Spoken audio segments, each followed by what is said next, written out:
through the mystic eye, eminent personalities from various walks of life in conversation with Sadhguru. This week features world-renowned Pandit Jasraj in a rare exchange with Sadhguru, exploring the depths of Indian classical music. Pandit Jasraj's rich, soulful voice has touched the hearts of thousands of music lovers around the world. Known for his unique ability to effortlessly glide over 3.5 octaves, Pandit Ji's rich compositions and unique Chasrangi Jugalbandi are one of his many contributions to Hindustani music. Awarded the Padma Vibhushan in 2000 and the Sangeet Natak Academy Ratna in 2010, Pandit Ji has founded the Pandit Jasraj Institute of Music to offer this art form to many more. Watch as the maestro and mystic together unveil the profound intricacies of Indian classical music and their innate connection to the human system.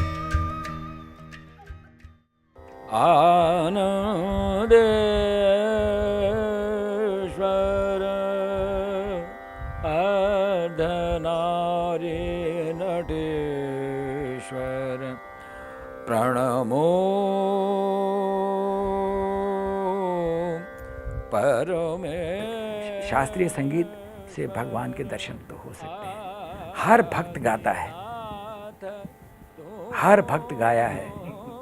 Meera ने गाया है, तुकाराम ने गाया है, मतलब सूरदास ने गाया है। हमारा शास्त्रीय संगीत तो आराम से भगवान तक ले जाता है, क्योंकि ये वेरी शॉर्टकट रूट है। और इसमें अगर आपकी कुछ योग शक्ति आपकी मिल जाए तो अद्वितीय हो जाती है, उसकी डबल शक्ति हो जाती है। See, when I was young, when you're young, naturally your body is dominant, you know. So, though my parents are steeped in classical music, we completely hate it, we can't stand it. We are into Western music, okay? We just… not one time have I ever heard it. If they switch it on, I will go.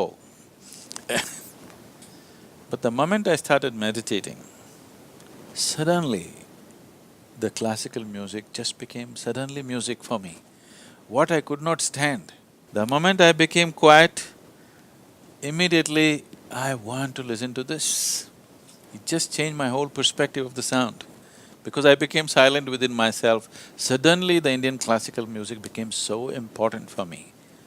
And wherever it is, I'm just almost like a beggar, I'm going there to listen. Madurai Mani Iyer is my father's favorite voice. If they turn on Madurai Mani Iyer, me and my brother will run away somewhere. But once I started meditating, there was no way. This is the only thing I could listen to. All the other music just fell apart in my mind. So, the connection between the right utterances of sound and meditation is so right there. बाबा जी ने खुद सिद्ध कर दिया कि मैं पहले I was addicted to western music, and जब मैंने ध्यान करना शुरू किया, योगा करना शुरू किया, तो मुझे मैं पता नहीं कब अपने भारतीय संगीत में चला आया। तो ये तो पक्का बता दिया कि भारतीय संगीत इज़ द मेन संगीत है दुनिया का, कि जो आपको ऊपर उठाता है। किसी ने मुझको ये कहा कि आप कैसे डिसाइड करते हैं कि राग का टाइम ये है। बहुत साधारण बात है, अगर आप थोड़ा सा माइन्यूटली ध्यान करें तो हवा में वो स्वर घूमते हैं जो हमें राग गाना है, जिसको गाना चाहिए, रादर गाना है नहीं, गाना चाहिए, वो आपको स्वर हवा में सुनने को आते हैं।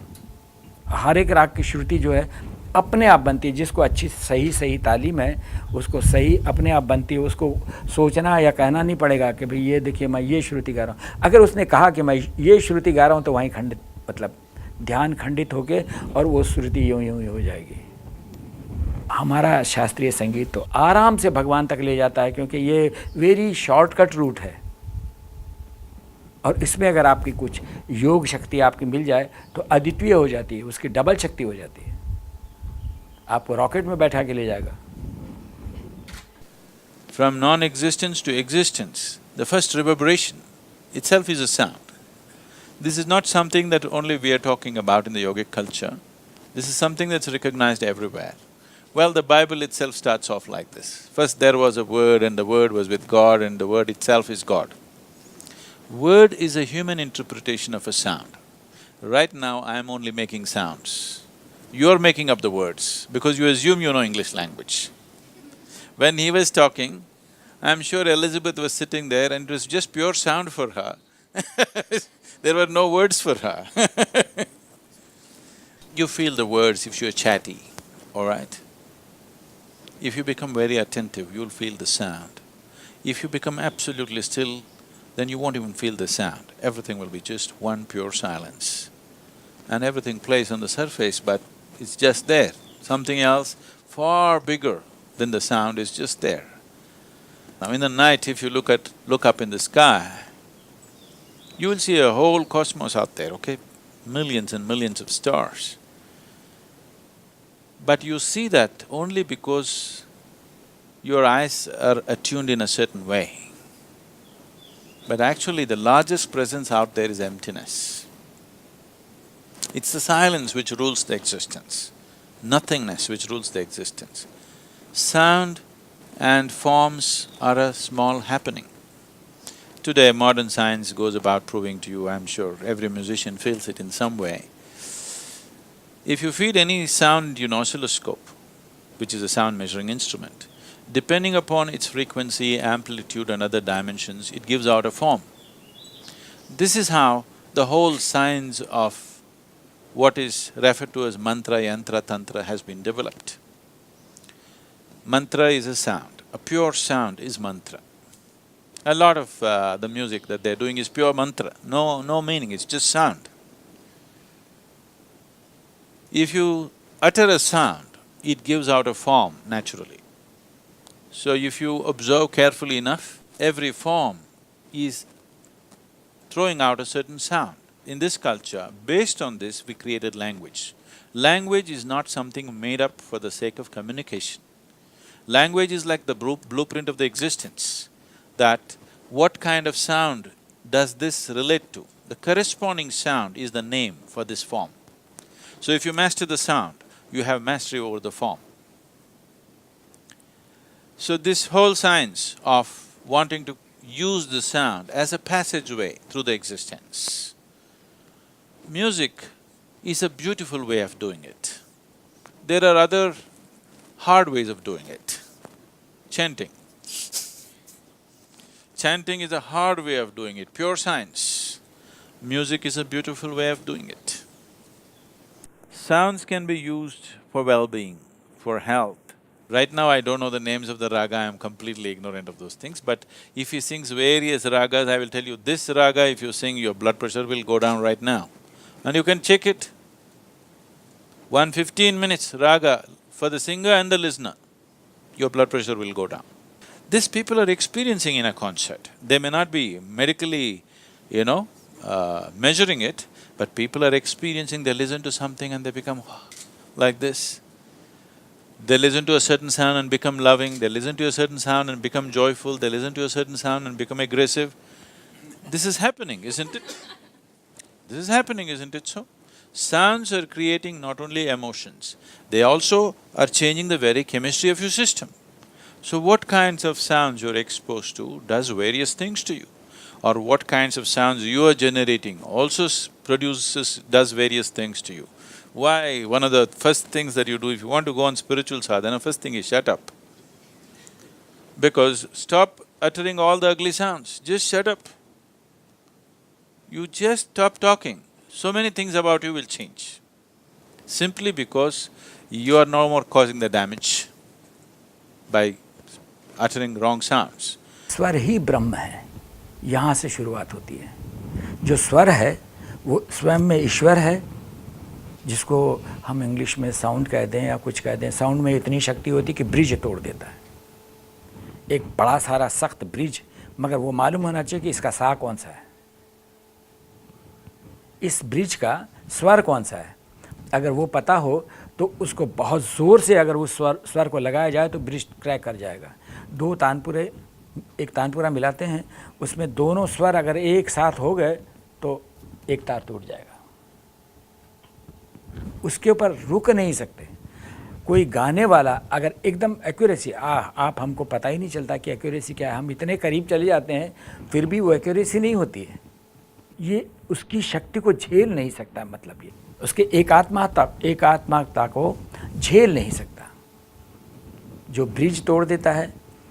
मेरे पिताजी हम अजमेर में गा रहे थे तो एक स्वर लगाया, सा जिस भी स्वर से गा रहे थे, सा लगाया तो छत फट गई।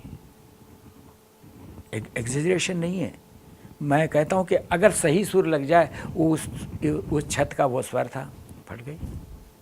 इसको कहेंगे कि आपके गाने से हो गया, उसके गाने से हो गया, उसके बजाने से हो गया, नहीं, वो स्वर की वजह से हुआ। The power of the sound that Pandit ji was saying is, in the modern science we are trying to explain it off as resonance. If the Shruti is perfect on the two, naturally the string will break. So just about anything can be cracked with sheer sound, just by something like this. If two people just do this, if it is a perfect match, you can bring the building down.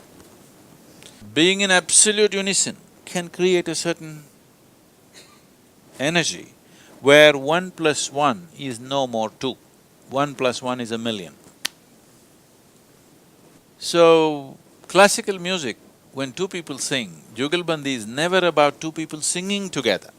They're always setting this thing, because the musicians who crafted this music are aware, or if two musicians are absolutely perfect, they could cause damage to the physical structure.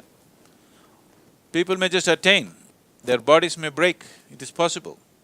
Music is a good vehicle to transport yourself to that last point. The whole process that you see in the existence is from non-creation to creation, from unmanifest to manifest.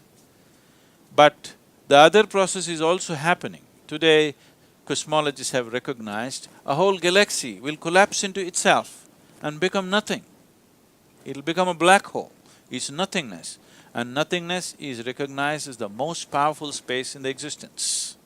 It's the energy which is the basis of the sound. Because there is energy in this body, I can make these sounds, isn't it? But at the same time, sound is the basis of energy on another level. It is because of sound that energy has happened. When there is no sound, there is energy but it is unmanifest. It is simply there. So today, modern nuclear science is explaining this in a certain way.